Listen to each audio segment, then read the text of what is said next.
When the king died at Graceland, it wasn't just the end of a musical career.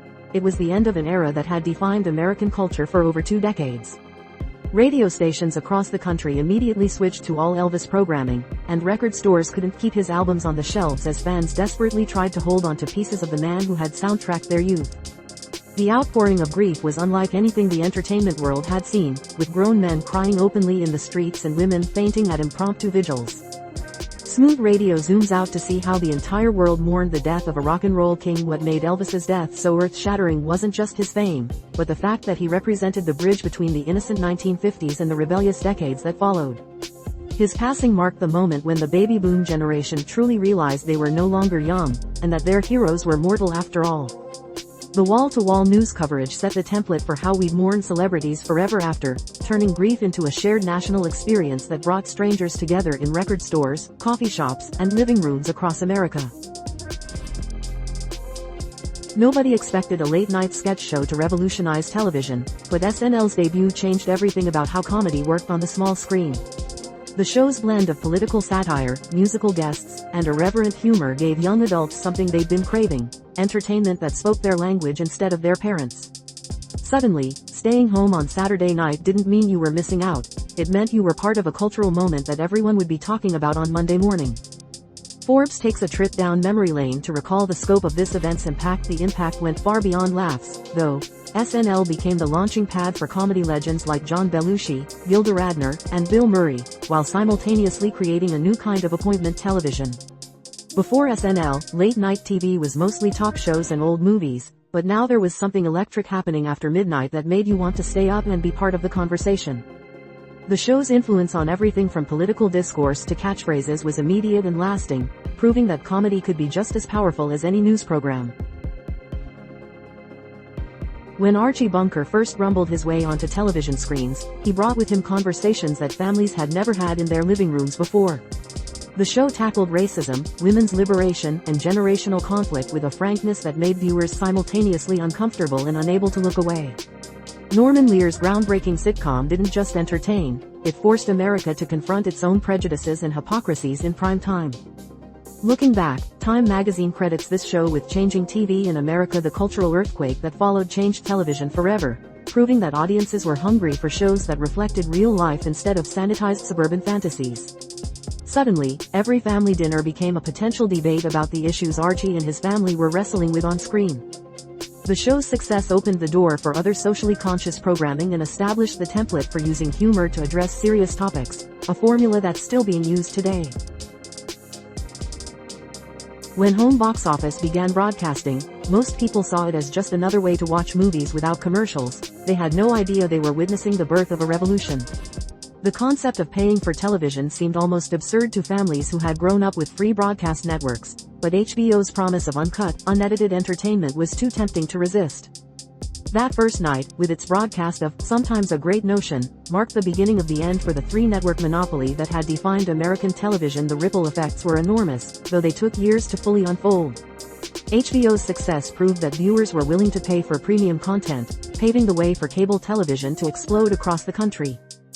More importantly, it created the first real alternative to network censorship, allowing for more adult themes and language that would eventually transform entertainment. By the end of the decade, HBO had become the model for what television could be when freed from the constraints of advertiser-friendly programming. Richard Bach's slim novel about a seagull who dared to fly differently became an unlikely cultural phenomenon that perfectly captured the spiritual searching of the early 70s. The book's message about pursuing your dreams and transcending limitations resonated with millions of readers who were questioning traditional values and looking for deeper meaning in their lives. What started as a simple story about a bird became a touchstone for an entire generation seeking personal transformation. The book's massive success, it spent 38 weeks at #1 on the New York Times bestseller list, reflected a hunger for spirituality that went beyond traditional religion. People were carrying copies in their purses and back pockets, sharing passages with friends, and using Jonathan's journey as a metaphor for their own struggles with conformity and self-discovery. The phenomenon showed that Americans were ready for philosophy served up in accessible, non-threatening packages, setting the stage for the self-help movement that would dominate the following decades. When Bob Barker took over hosting duties from Bill Cullen, he transformed what had been a straightforward quiz show into an interactive celebration of American consumerism. The new format, with its showcase showdowns and spinning wheel, turned ordinary housewives and retirees into screaming, jumping contestants who embodied the pure joy of winning big. Suddenly, staying home during the day didn't mean missing out on excitement, it meant having a front row seat to dreams coming true.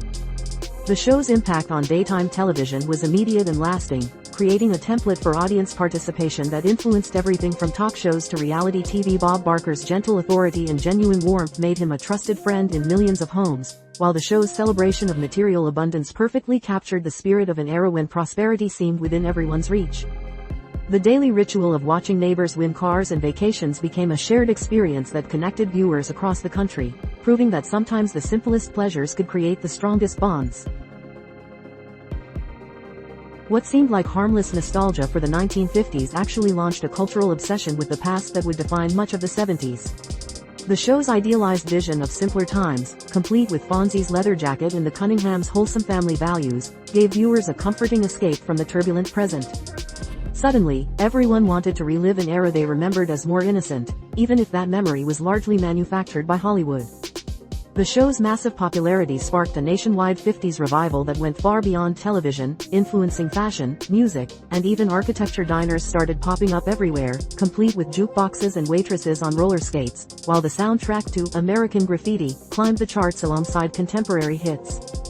Happy Days proved that sometimes what people want most is not to move forward, but to return to a time when the world seemed to make more sense, a lesson that would influence entertainment and politics for decades to come.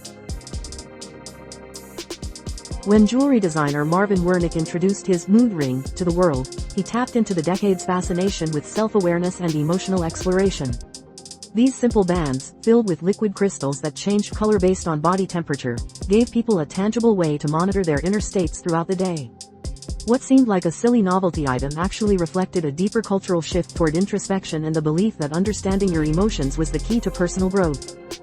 The rings became a phenomenon that transcended age groups, with everyone from teenagers to grandparents checking their fingers to see if they were calm, blue, or excited, amber. The craze spawned countless imitators and variations, from mood necklaces to mood shirts, creating an entire industry built around the idea that your feelings could be measured and displayed. While the science was questionable, the cultural impact was real. Mood rings represented the 70s obsession with getting in touch with your inner self, no matter how trivial the method might seem. Time Inc.'s decision to create a magazine focused entirely on celebrities and human interest stories seemed like a risky gamble, but it perfectly captured America's growing obsession with fame and personality. The first issue, featuring Mia Farrow on the cover, promised to show readers the real lives of the rich and famous, offering an intimate peek behind the curtain of celebrity culture. What nobody anticipated was how quickly this formula would reshape not just magazine publishing, but the entire relationship between stars and their fans. People magazine's immediate success proved that Americans were hungry for personal details about their favorite celebrities, from what they ate for breakfast to how they decorated their homes. The magazine's approach, treating celebrities as relatable human beings rather than untouchable gods, democratized fame in a way that had never been done before. By the end of the decade, People had spawned countless imitators and established the template for celebrity coverage that still dominates entertainment media today, proving that sometimes the most powerful cultural shifts come disguised as simple entertainment. Steven Spielberg's shark thriller didn't just scare audiences, it invented the modern summer blockbuster and changed how movies were marketed and released forever. The film's unprecedented nationwide opening, backed by massive television advertising, created a cultural event that had everyone talking about the same movie at the same time. Lines stretched around theater blocks as families planned their weekends around seeing the film that everyone insisted you simply had to experience. The movie's impact went far beyond box office records, though those were impressive enough. Jaws proved that audiences would flock to theaters for spectacle and thrills, setting the stage for the franchise-driven Hollywood we know today. More immediately, it created a genuine fear of swimming that lingered long after the credits rolled, with beach attendance dropping noticeably that summer as people couldn't shake the image of that massive shark lurking beneath the waves. Gary Dahl's absurd invention, selling ordinary rocks as pets for $3.95 each, became one of the decade's most unexpected success stories and a perfect symbol of 70s excess. The joke gift, complete with a manual on caring for your new pet, tapped into both the era's obsession with pets and its willingness to embrace the ridiculous. What started as a conversation piece at a California bar became a nationwide phenomenon that made Doll a millionaire within months. The pet rock craze revealed something profound about American consumer culture, that people would buy almost anything if it was marketed cleverly enough and seemed to offer a moment of joy or connection. The fad's rapid rise and fall became a cautionary tale about the fickleness of popular culture, but it also demonstrated the power of humor and simplicity in an increasingly complex world. By Christmas 1975, everyone either owned a pet rock or knew someone who did, making it one of those shared cultural experiences that defined the decade. What appeared to be a simple sitcom about roommates sharing an apartment actually pushed boundaries in ways that were revolutionary for network television. The show's entire premise, that Jack Tripper had to pretend to be gay to live with two women, dealt with topics that had rarely been addressed in prime time, even if the treatment was often more suggestive than explicit. Audiences couldn't get enough of the innuendo and misunderstandings that drove each episode, making it one of the most popular shows of the late 70s. The cultural impact went far beyond laughs, though the show certainly delivered those in abundance. Three's Company normalized the idea of unmarried people living together, a concept that had been scandalous just a decade earlier, while also introducing mainstream audiences to gay characters and themes in a non-threatening way. The show's success proved that American viewers were ready for more sophisticated humor about relationships in adult situations, paving the way for the more explicit comedies that would follow in the 1980s. When George Lucas's space opera opened in a limited number of theaters, nobody predicted it would become a cultural force that would reshape entertainment, merchandising, and childhood itself. The film's blend of classic storytelling, groundbreaking special effects, and mythic themes struck a chord with audiences who were hungry for heroes and hope after a decade of cynicism and disappointment. What started as a simple adventure story became a modern mythology that gave families a shared language of references and dreams. The movie's impact extended far beyond the theater, creating the modern concept of the multimedia franchise and proving that audiences would eagerly consume any product connected to a story they loved. Action figures, lunchboxes, and bedsheets turned Star Wars into a way of life rather than just a movie.